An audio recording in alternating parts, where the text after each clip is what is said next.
Hey everyone, welcome to question 2 associated with the Analyses with RCTs lecture. As usual, I recommend you pause the video, attempt the question on your own, and then watch the remainder of the video to see whether you did it correctly.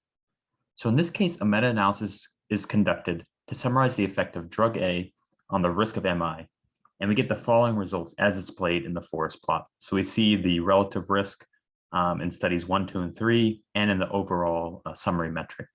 And we're asked, what would you conclude? So we know that we're dealing with a relative risk measure. Therefore, we know that the null hypothesis is that the relative risk is equal to 1. So any 95% confidence interval that crosses 1 is not statistically significant, because that means that the p-value must be greater than 0.05. So I'm looking at these results. We see that study 1 does cross our null value of 1, so it's not statistically significant. Study 2 does not, so it is statistically significant. Study 3 does cross it, so it is not statistically significant. And our overall summary does not, so it is not statistically significant.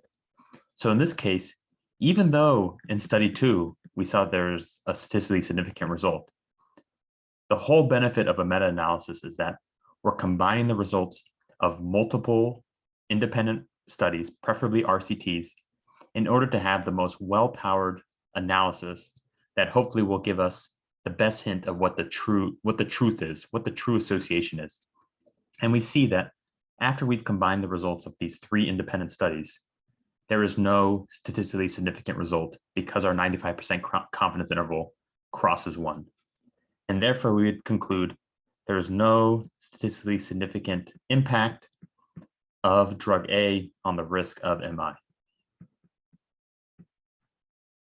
If you had trouble with this question, I recommend re-watching the associated lecture. As always, please like, comment, subscribe, and good luck.